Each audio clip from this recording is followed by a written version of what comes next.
Amen, amen. Un bon dimanche, que Dieu vous bénisse. Amen. La parole d'aujourd'hui est spécifiquement pour ceux qui sont là. Et Dieu va vous bénir. Dieu va vous bénir. Amen. Le titre de notre prédication d'aujourd'hui. Le titre de notre prédication d'aujourd'hui, c'est la rédemption par le sang de Jésus-Christ. On ne va pas projeter aujourd'hui. La rédemption, on va comprendre. La rédemption par le sang de Jésus de Nazareth. Amen. Dieu est saint. Amen. Dans la Bible, nous voyons, il est écrit que Dieu est saint. Jusqu'à quel point? Jusqu'à quel niveau Dieu est-il saint? Amen. Est-ce que vous êtes avec moi? Dieu est saint. Jusqu'à quel niveau Dieu est saint? Parfois dans Apocalypse, on voit, il est écrit Saint, Saint, Saint est le Seigneur. Et certaines personnes ont dit, ah, Dieu, il est 3 fois saint. Mais est-ce que Dieu est seulement 3 fois saint? Il n'est pas 4 fois saint. Est-ce que Dieu n'est pas 5 fois saint?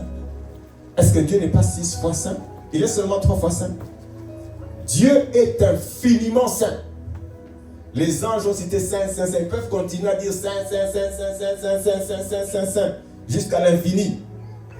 Dieu est infiniment saint. C'est nous, les humains, avec le langage, on va dire Dieu est 3 fois saint. Mais Dieu est infiniment saint. La sainteté de Dieu est infinie. Dieu est très, très, très, très, très, très, très saint. En lui, il n'y a pas de péché. En lui, il n'y a pas de tache de saleté. C'est pour ça que la Bible dit que la sainteté d'un homme, la justice d'un homme, n'est qu'un habit souillé devant Dieu. Ta propre justice, ta propre sainteté n'est en rien comparable avec la sainteté de Dieu. Même les anges dans les cieux qui sont des saints anges, les saints anges, quand ils voient la sainteté de Dieu, ils jettent leur couronne. Quand ils comparent leur sainteté à la sainteté de Dieu, ils jettent leur couronne. C'est pour dire à quel point Dieu est infiniment saint. Dieu est saint. En lui, il n'y a pas de péché. Autrement dit, Dieu n'aime pas le péché. Dieu ne supporte pas le péché. Dieu est le péché. Dieu déteste le péché. Ah oui. Parfois on dit seulement Dieu est amour. Dieu est amour. Dieu est amour. Aujourd'hui on va en parler dans les détails, vous allez voir. Oui, Dieu est amour. Mais Dieu déteste le péché. Dieu haït. C'est ce qui est écrit. Psaume verset 45. Vous allez m'aider dans la lecture. Psaume 45.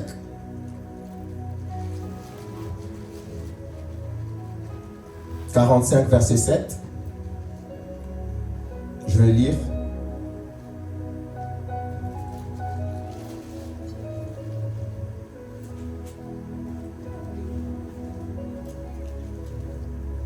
Psaume 45, on va aller vite tellement il y a des versets.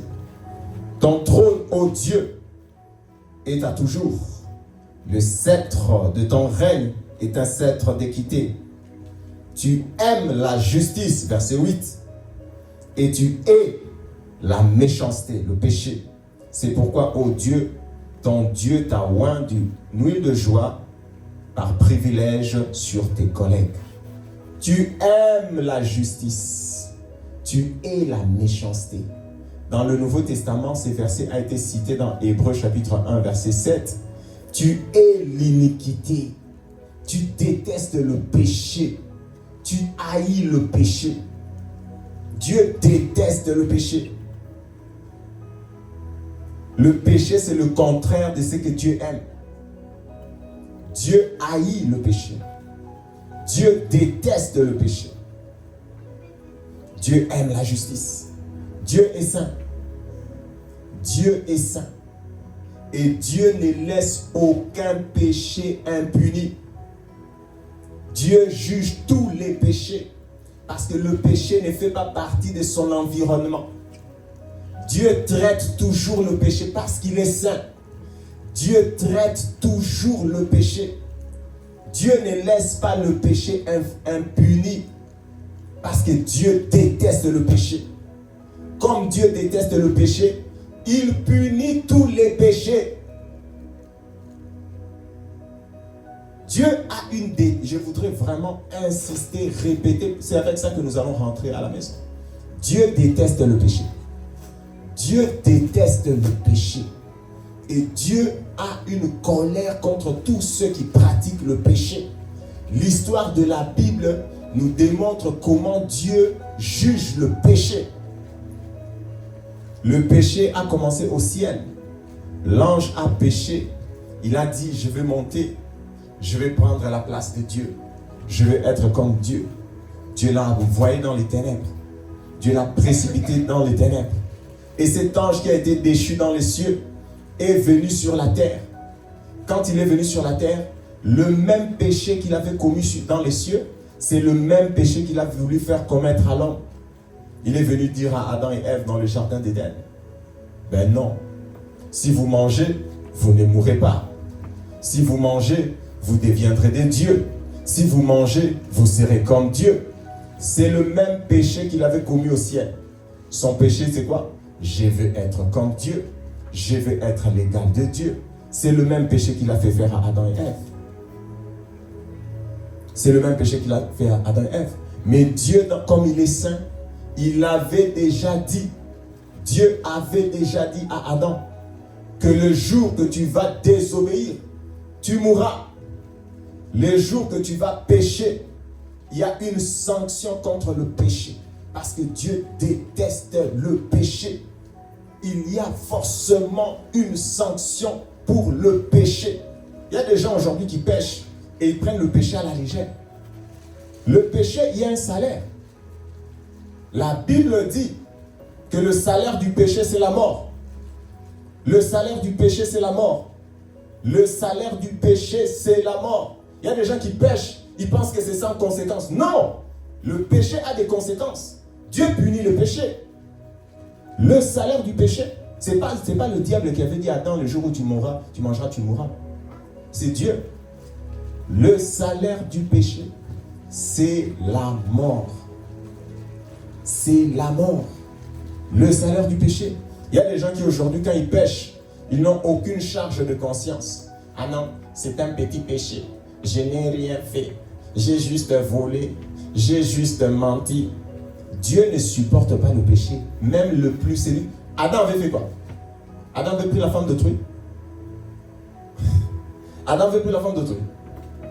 Adam, il avait pris la femme d'autrui. Adam, il avait tué quelqu'un. Dieu lui a dit juste ne mange pas. Vous pensez que le péché, quand toi tu commets le péché, donc toi ça va rester comme ça et puis tu te répands pas, toi tu restes. Dieu lui a dit juste ne mange pas. Pourquoi Dieu déteste le péché? Pourquoi Dieu déteste le péché? Parce que le péché n'est pas inoffensif. C'est nous qui regardons ça comme ça. Le péché n'est pas inoffensif. Le péché attaque Dieu. C'est pour ça que Dieu déteste. Le péché originel a comme nature, le péché dans sa nature cachée, c'est quoi? C'est vouloir toujours prendre la place de Dieu. C'est pour ça que Dieu déteste le péché. Le premier péché dans le ciel, je vais prendre la place de Dieu. Je vais prendre la place de Dieu. Le péché de l'homme sur la terre, c'était quoi? Vous deviendrez comme des dieux. Dans le péché, il y a toujours ça. Que Dieu, si Dieu dit, fais comme ça. Non, je ne vais pas le faire. Dans le péché, il y a toujours une attaque contre Dieu. Ne pensez pas que quand vous péchez, Dieu le prend à la légère. Pécher, c'est attaquer Dieu. Pécher, c'est vouloir, autrement dit, prendre la place de Dieu. C'est ça le sens du péché. Et Dieu ne le laisse pas impuni. C'est pour ça que Dieu ne laissera pas impuni le péché. Parce que dans le péché, je répète encore, le péché n'est pas inoffensif. J'ai juste désobéi. Non, toi tu dis que tu as juste désobéi, mais Dieu sait que tu l'attaques. Le péché, c'est attaquer Dieu. Autrement dit, le péché, c'est se rébeller contre Dieu, vouloir prendre sa place, défier ses lois, annuler, dire qu'il n'est pas Dieu. C'est ça le péché. Et Dieu ne laisse pas le péché impuni. Dieu ne laisse pas le péché impuni. Beaucoup de gens considèrent que moi j'ai juste menti, je mens seulement. J'ai un petit péché. Péché mignon. Je mens seulement. Mais le péché, souvenez-vous que toutes les fois que tu pêches, tu attaques Dieu. Toutes les fois que tu pêches, tu te rebelles contre Dieu. Toutes les fois que tu pêches, tu agresses Dieu. Et Dieu ne laisse pas le péché impuni. C'est ça l'histoire de la Bible. Tout ça, c'est l'histoire de la Bible. Adam a péché. Dieu a dit, tu mourras. Tu m'attaques. Tu mourras. Et quand Dieu a donné la loi à Moïse, la loi dans l'Ancien Testament, si tu fais ça, tu mourras. Si tu fais ceci, tu mourras. Pourquoi Dieu dit ça? Dieu ne supporte pas le péché. Dieu n'aime pas le péché. Donc celui qui commet le péché va mourir. Le salaire du péché, c'est ça le salaire du péché. Si tu commets le péché, si tu vis le péché, c'est ça l'histoire de la Bible. Et donc nous étions sous l'autorité du péché. Après que Adam ait péché, nous sommes pécheurs, c'est pour ça que nous péchons. Les gens disent, j'ai péché, je suis devenu pécheur. Non, c'est parce que tu es pécheur que tu pêches. Nous étions sous l'autorité du péché. Nous vivions notre vie sous le péché. Nous étions sous la colère de Dieu. Parce que Dieu juge chacun de péché. Tous les péchés sont jugés par Dieu. Tous les péchés sont jugés par Dieu. Ne prenez pas. Même les chrétiens qui se sont repentis, qui ont cru en Jésus, certains prennent la vie du péché à la légère. Non, Dieu juge le péché. Les péchés, tous les péchés, chrétiens, pas chrétiens, Dieu juge le péché. Dieu ne supporte pas le péché. Dieu haït le péché. Dieu déteste le péché. En lui, il n'y a pas de saleté. Dieu est infiniment saint. Mais par son amour, dans sa grâce, pour nous sauver. Aujourd'hui, on parle souvent de sauver. Sauver, on est sauvé. Mais qu'est-ce que ça veut dire être sauvé? C'est pour ça qu'aujourd'hui, on va parler de la rédemption. Ça veut dire quoi être sauvé? Notre salut, sa nature, c'était il faut un prix. Nous, on est des pécheurs. Pour qu'on soit libéré, il y a un prix à payer. C'est pas juste un salut où il y avait quelqu'un qui était à côté de toi et puis tu t'es échappé. Non. Il y a un prix à payer pour ton salut. Notre salut a un prix. La Bible dit que le salaire du péché, c'est la mort. C'est ça le prix à payer pour être libéré du péché. Le prix à payer pour être libéré du péché, c'est payer la mort. Quelqu'un est en prison. Pour aller le voir, par exemple, on dit il faut une caution. Il faut une caution de $100 000 par exemple. Mais nous, sous le péché, le salaire pour être libéré du péché, il faut la mort. Le salaire du péché, c'est la mort. Pour sortir du péché, quand tu es libéré, il faut que quelqu'un meure. C'est ça le salaire du péché. C'est ça le salaire du péché. Et donc, nous, quand on dit on a été sauvés, on a été sauvés, on a été sauvés, certains ne pensent même pas, ils ne comprennent même pas de quoi ils ont été sauvés. Et ils ne se réjouissent même pas. Ils ne pensent pas que le salut est un grand salut. La colère de Dieu est sur le pécheur, la Bible dit. La Bible dit que celui qui pêche doit mourir. Dieu a dit à Adam, si tu manges, la conséquence du péché, c'est la mort. Dans Romains chapitre 6, il est écrit, le salaire du péché, c'est la mort. Et regardez ce que Jésus dit. Peut-être que je parle comme ça, vous dites Ancien Testament, Ancien Testament, Ancien Testament. Jean chapitre 3, Nouveau Testament. Jean chapitre 3. Il y a un verset qui est vraiment connu dans Jean. Les gens le citent et l'aiment beaucoup. Mais on va voir le même. Jean chapitre 3, verset 16. Jean 3, 16.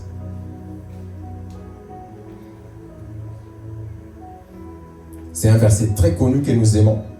Car Dieu a tant aimé le monde qu'il a donné son Fils unique afin que quiconque croit en lui ne périsse point, mais qu'il ait la vie éternelle.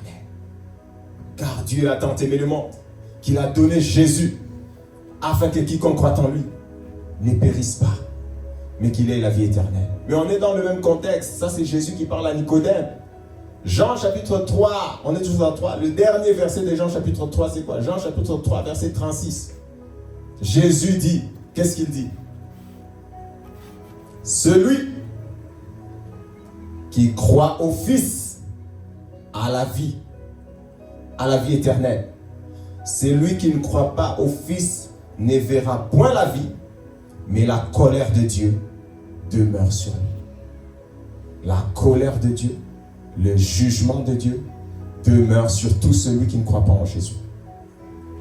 Celui qui croit au Fils a la vie. Celui qui ne croit pas, celui qui ne se cache pas en Jésus, celui qui ne se couvre pas du sang de Jésus, la colère de Dieu, le jugement de Dieu est sur sa vie. Le jugement de Dieu, la colère de Dieu est sur sa vie. Et sur sa vie. Jésus est venu. Jésus nous a rachetés. Jésus nous a sauvés du jugement de Dieu. Jésus nous a sauvés de la colère de Dieu. Jésus nous a sauvés du jugement de colère de Dieu. Aujourd'hui, quand on voit un non-croyant, on a toujours tendance à lui dire, qu'est-ce qu'on lui dit? Quand on voit quelqu'un qui ne croit pas en Jésus, qu'est-ce qu'on lui dit? On commence directement. Il y a des gens, ils ne voient pas ces versets, ils viennent directement. Dieu t'aime, Dieu t'aime, Dieu t'aime. Oui, c'est vrai. Mais il faut aussi lui dire que comme tu ne crois pas encore en Jésus, la fureur de Dieu, la colère de Dieu est sur ta vie. Celui qui ne croit pas en Jésus, la fureur de Dieu est sur sa vie. La colère de Dieu est sur sa vie. Ça aussi, c'est la vérité. Et c'est Jésus qui le dit. La colère de Dieu est sur tout celui qui ne croit pas en Jésus. Jésus nous a sauvés. Jésus nous a rachetés de la colère à venir de Dieu. Parce que Dieu punit le péché sévèrement. Aucun péché ne reste impuni. Je vous le dis. Je vous le dis. Dans la Bible, il est écrit que tout ce que tu fais pour Dieu, même un verre d'eau, Dieu te le rendra. Même le péché, même le plus petit péché, Dieu le traitera. Dieu est infiniment saint. Il ne tolérera pas même, oh, c'est un bout de péché, ça peut entrer dans ma sainteté. Non. Dieu juge tous les péchés. Tous les péchés. Dieu juge tous les péchés. Il déteste. On a lu avec vous. Il haït. Moi, je dis déteste. Dieu déteste. Les gens parlent de Dieu aime. Non. Dieu a une détestation profonde pour le péché. Détestation profonde parce qu'il est saint. Infiniment saint, ça veut dire qu'il ne peut pas y avoir de péché qui soit dans son environnement. Dieu déteste le péché. Et il traitera tous les péchés. Il traitera tous les péchés. C'est lui qui ne croit pas en Jésus. Ça, on parle du jugement dernier. La fureur de Dieu est sur sa vie. C'est lui qui n'a pas Jésus. La colère de Dieu est sur sa vie. Il faut croire. C'est pour ça que nous croyons en Jésus. Pour échapper de la colère de Dieu. La Bible dit que notre Dieu est aussi le feu dévorant. Notre Dieu est aussi le feu dévorant. La colère de Dieu est sur les pécheurs. On va lire avant de chuter. Romains chapitre 1.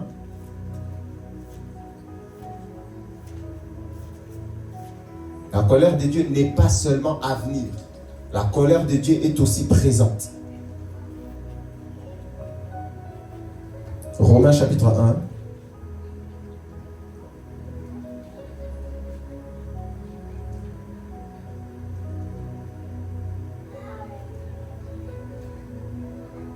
Verset 18. On va lire juste Romains 1, 18.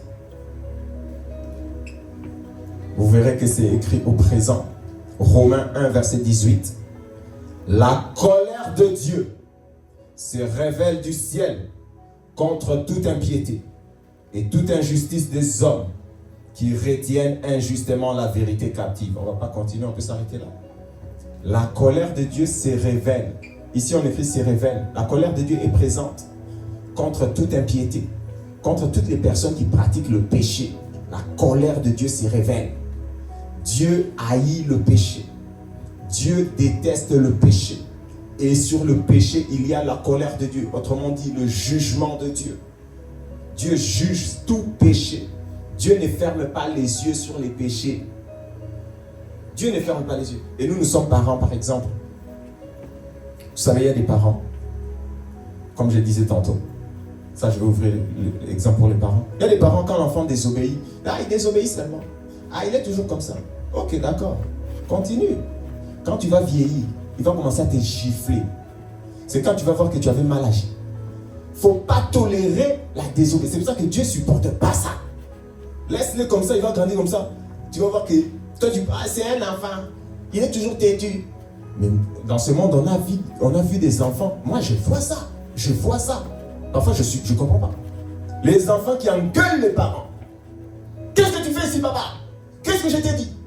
On avait dit, toi, papa, tu es un idiot. Et prends ça à la légère. Ah non, c'est juste, l'enfant il fait juste comme ça. L'enfant ici, il n'écoute pas. L'enfant ici, ok, d'accord, continue. Continue comme ça. Continue comme ça à dire que non, ce que l'enfant fait là, c'est rien. Dieu ne supporte pas le péché pour rien. Tu n'es pas plus intelligent que Dieu. Dieu, tous les péchés, il les traite sévèrement. Dieu, tous les péchés, il les traite sévèrement. Sévèrement. Sévèrement. Il ne laisse pas passer le péché. Dieu ne laisse pas passer le péché. Parce que le péché, ce que tu considères comme ton enfant, c'est inoffensif là. En fait, ton enfant, il va prendre ta place, il va commencer à te gifler. Quand il va grandir, il sera plus fort que les mamans. Il va commencer à te gifler. Il va commencer à te gifler. Tellement tu n'as pas bien traité le péché. Tu n'as pas bien traité le péché. Tu n'as pas bien traité le péché. Il faut être sévère quand les enfants désobéissent. Il ne faut pas laisser ces choses. Ce n'est pas bien. C'est pour toi-même. Ça va se retourner contre toi. Tu seras la première personne à souffrir de ça. Tu seras la première personne à avoir honte de ça. Amen. C'est pour ça que Dieu, face au péché, le péché n'est pas inoffensif. Le péché attaque Dieu. C'est la rébellion contre Dieu et Dieu ne le supporte pas. Dieu, la colère, la fureur de Dieu, c'est sur le péché.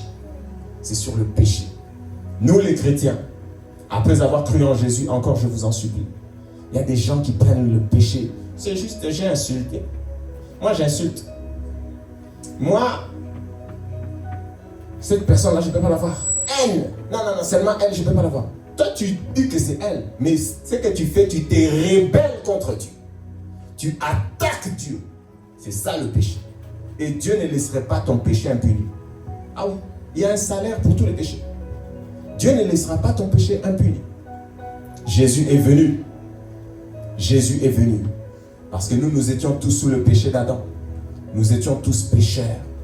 Jésus est mort. Parce qu'il y a le salaire pour le péché. Je veux vous expliquer. À quel point Dieu déteste le péché.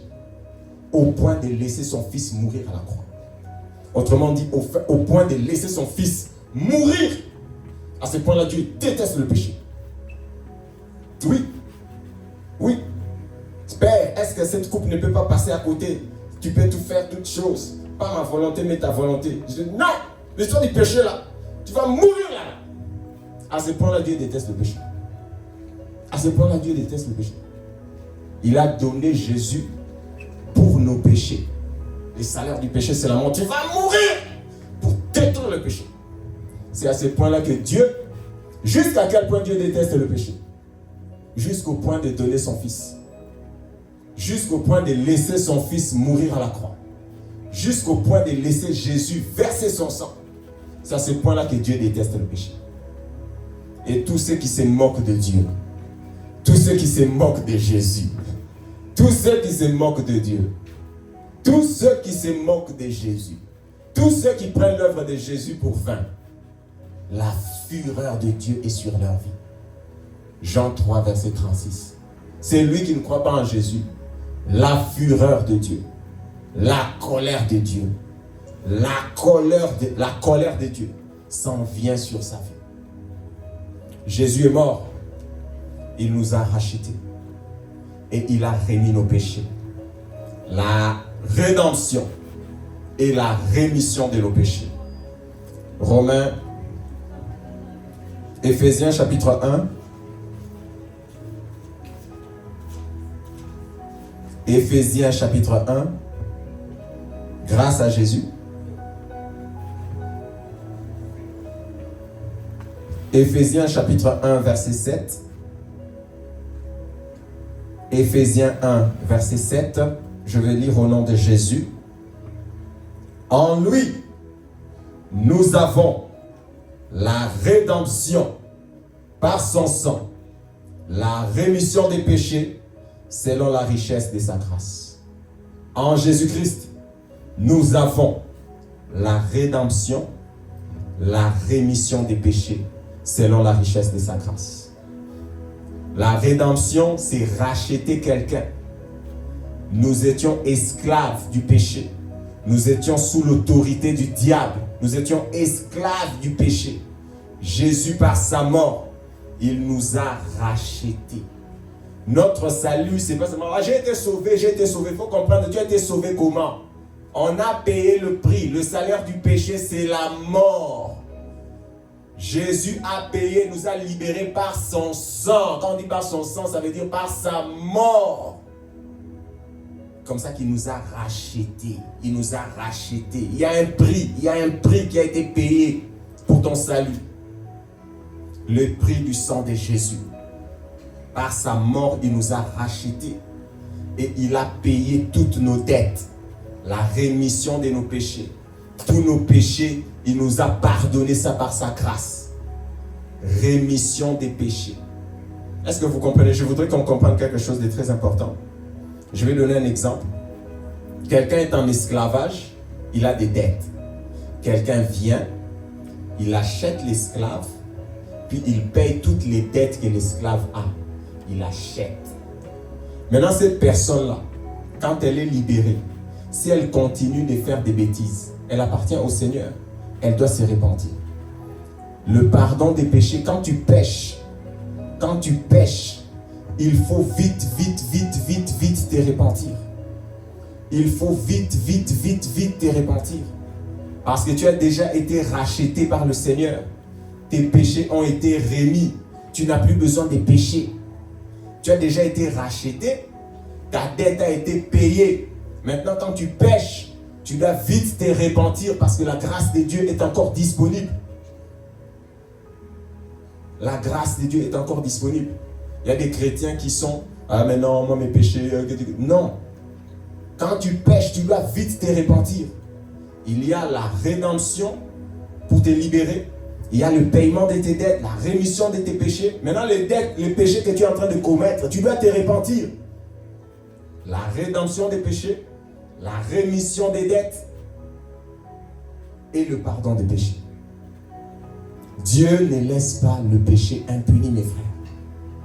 Dieu nous a donné le sang précieux de Jésus pour vite te repentir et échapper à la colère de Dieu, échapper à la fureur de Dieu.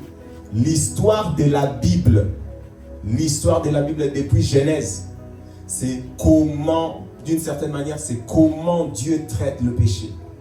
Ne prenez pas la vie de péché à la légère. Maintenant, nous sommes en train d'aller bientôt 2026. Bientôt 2026, nous n'allons pas entrer dans la nouvelle année avec toujours les mêmes péchés. Répands-toi. Parce que Dieu traite le péché durement. Répentons-nous. Parce que Dieu traite le péché durement. Dieu traite le péché durement. Ne considère pas que ton péché c'est rien. Moi j'ai juste les péchés de l'ivrognerie. À part ça, je n'ai pas d'autres péchés. Moi j'ai juste les péchés à part ça, je n'ai pas d'autres péchés. Dieu est infiniment saint. Et Dieu veut.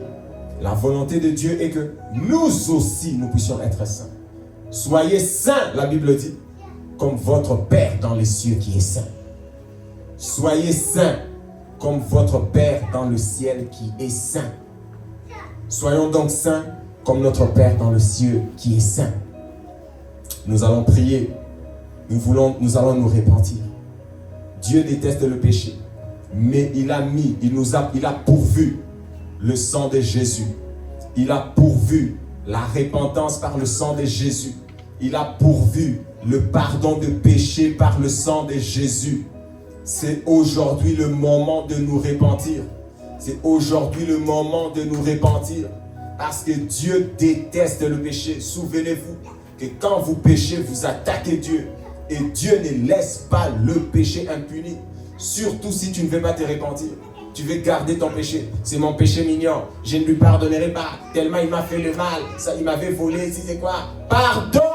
Toi, tu veux pas. Toi, tu penses que ton problème, c'est envers l'homme. Non, c'est envers Dieu. Tu te rebelles contre Dieu. Tu attaques Dieu. Pardonne, laisse. Non, moi, je ne veux pas. Il m'avait trop fait mal. Je ne vais pas lui pardonner. Tu te rebelles contre Dieu. Pardonne, abandonne, pardonne, abandonne. Parce que Dieu ne laissera pas aucun péché passer. Le salaire du péché, c'est la mort. Jésus a payé pour nos péchés. Et le sang de Jésus nous purifie encore aujourd'hui. Aujourd'hui, c'est le jour du salut. Aujourd'hui, c'est le jour du pardon des péchés. N'entre pas en 2026 avec les mêmes péchés. Répands-toi. Laissons, abandonnons. Laissons. Laissons. Parfois, le diable utilise des gens pour que nous, on reste dans le péché. Surtout le manque de pardon. Toi, tu dis, lui. Non, Dieu te dit de pardonner. Lui. Non, Dieu te dit de pardonner. Quand tu ne lui pardonnes pas, tu te rebelles contre Dieu. Tu te rebelles contre Dieu. Tu te rebelles contre Dieu. Tu te rebelles contre Dieu. Le péché, c'est se rebeller et attaquer Dieu. Qui peut résister au fait d'attaquer Dieu? Qui restera impuni s'il attaque Dieu? Le péché, c'est attaquer Dieu. Qui restera impuni quand il attaque Dieu? Qui restera impuni? Dieu se vengera. Répentons-nous, mes frères. Répentons-nous, mes sœurs. Répentons-nous. Soyons du bon côté. Soyons du côté du Seigneur. Le Seigneur va nous pardonner. Prions au nom de Jésus.